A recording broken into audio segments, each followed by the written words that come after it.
Hi everybody, my name is Noelle and welcome back to my yoga channel. So today we are going to do a quick tutorial on pigeon.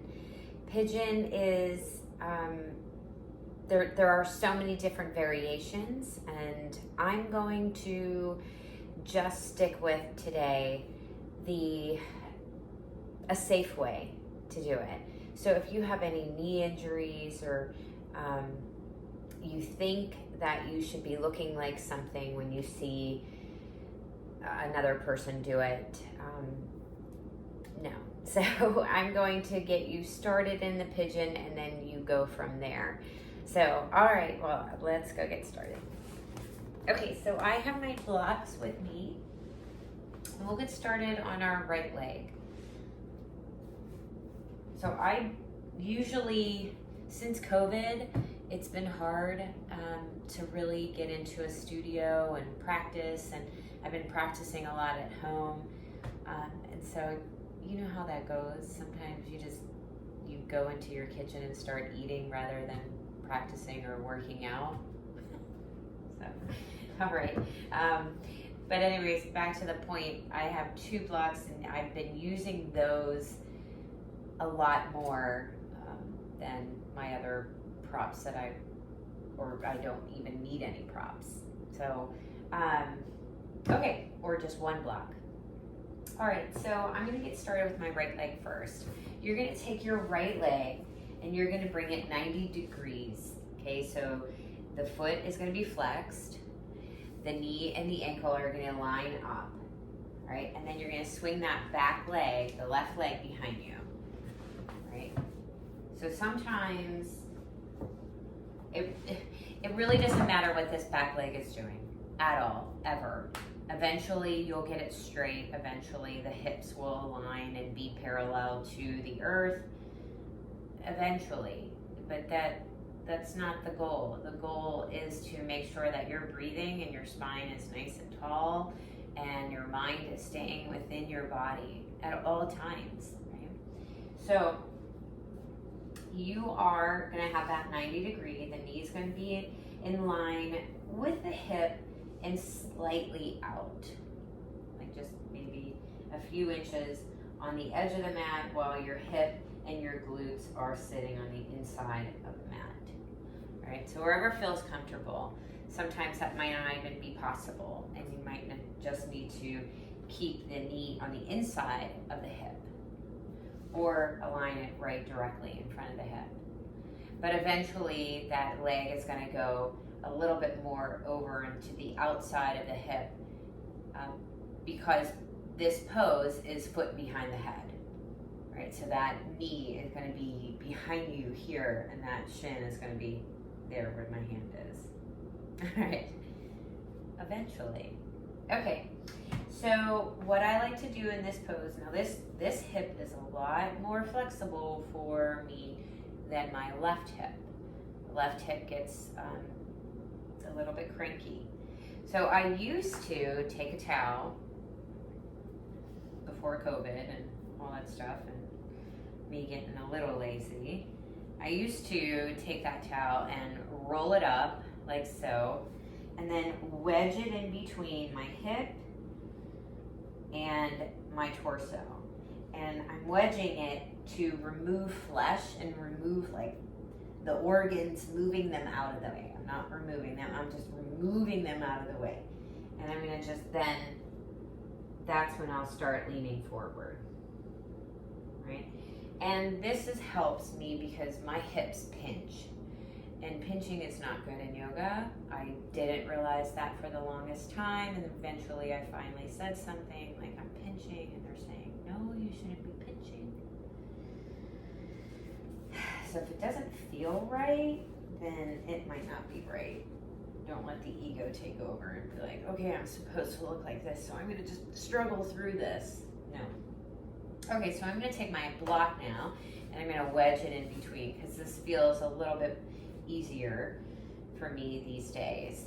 And you can get a bolster, you can get a pillow, you can get a blanket, anything to just wedge in between, even if you don't have hips that are pinching.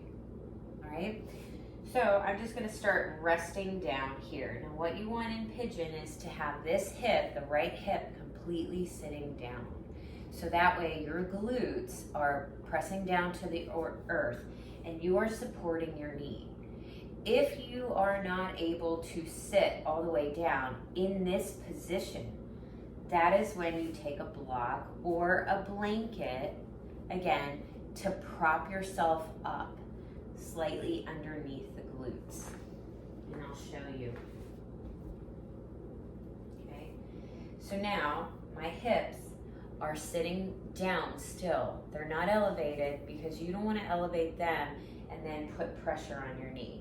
You always want to have something stable down to take the mobility of your knee and keep it mobile and healthy for the rest of your life.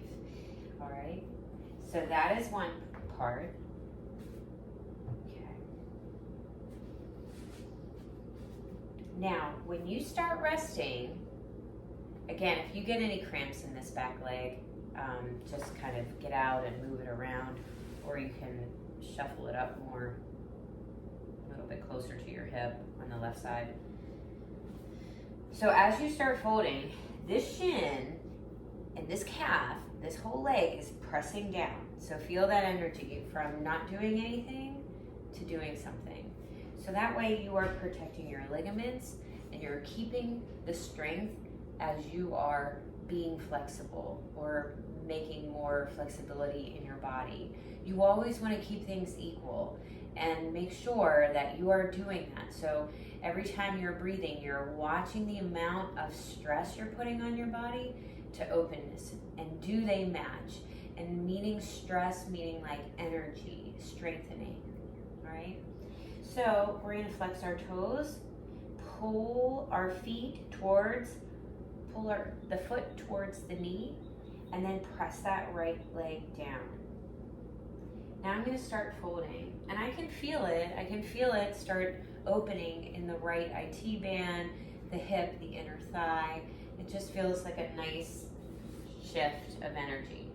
So as you stay here for longer deep breaths, sometimes our mind wanders and then our body starts lifting and really, really, really relaxing, whereas you're not putting any more strength on your body. That could be a no-no, but it depends again.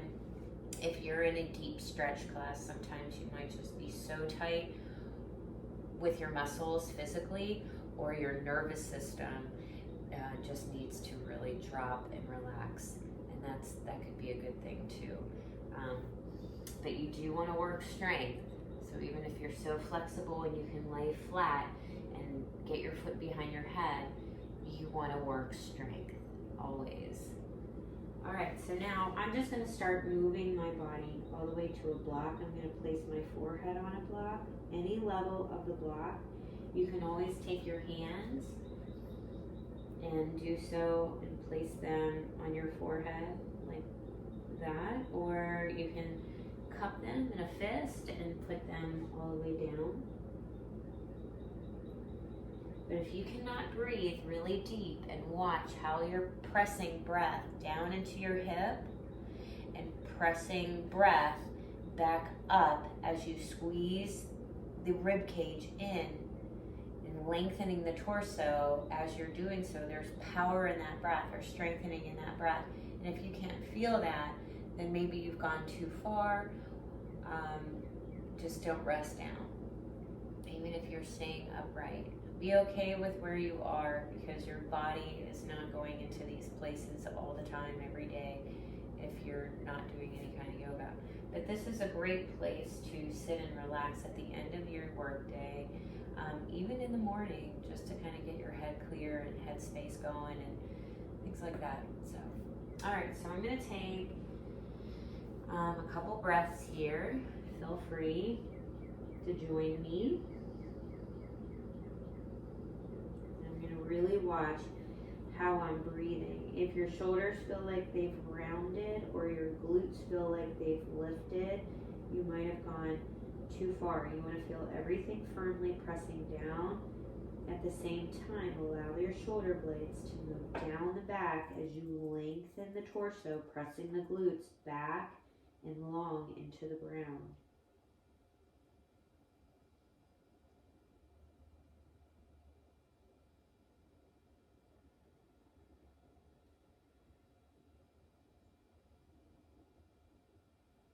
This is a great place to practice your breath. That's why it's called a practice. Every time you exhale, just watch how your rib cage contracts in to find length in the torso. And that's what it's about, the breath. And you're working breath through the entire rib cage. You're breathing three-dimensional breath. We often breathe right in the front of the chest. And here you're really trying to practice bringing that breath in the back of your heart.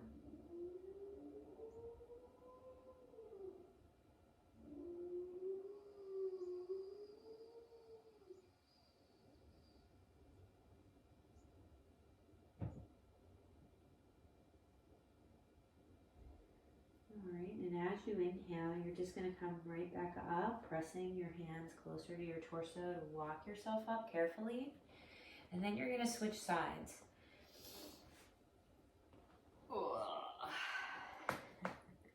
And you can make that noise if you want. Alright, so again, this side for me is a little bit cattywampus. It's definitely just not always my friend. But that's okay. I mean, we have those issues with the body and just kind of be glad that you have a body that's moving and doing things for you every day, and muscles that are working, and you're breathing. Okay, so really come back to that. Sometimes, you know, you don't want to think that this is such awful things, I can't do this with my body. It doesn't matter. It really doesn't matter. All right, so I'm going to take that block and I'm going to try to work that energy down, or I'm not trying, I am doing. I'm pressing that leg down, and I'm going to shift that knee a little bit slightly behind the hip if that goes. If it does not, just make sure that you are still 90 degrees. And your toes, even that pinky toe, is actually feeling like you're stepping on it. So it's this energy, and it's the amount of energy that you're pressing on your foot. It's the same as you're breathing. Everything is always equal. That's why mind is always on that breath. So I'm going to work that spine nice and long. I'm going to take the tailbone, pressing it down at the same time, rolling pelvic floor down, in and up towards my rib cage, so that way I can feel a little bit more length and have a little bit more energy. Sometimes if it's just too much and you want to lay and not have it active at all, do so.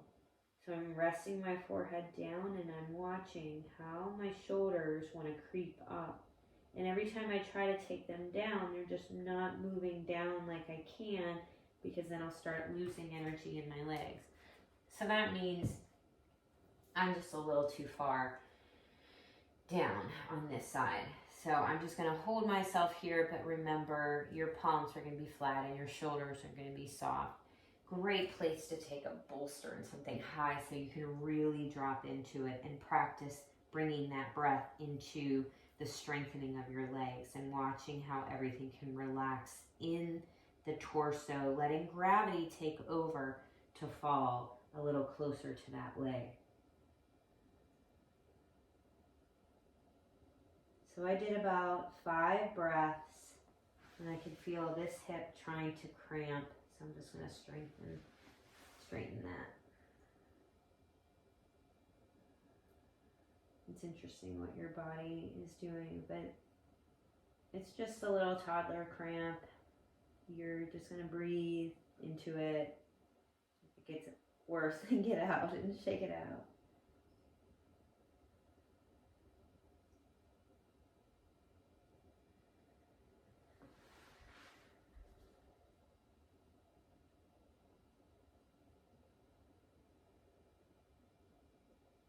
Really bring the breath in through the back of the heart. You can sometimes feel my rib cage pressing into the block and not breathing into the back of the heart. So really that's an indication. Pull the belly in slightly and focus on making the rib cage expand and contract to lengthen the torso, to keep your mind on your breath.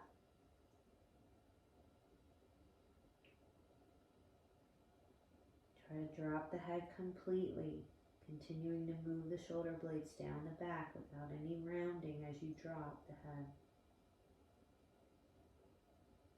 And we're just going to start rising up on your next inhale, taking your time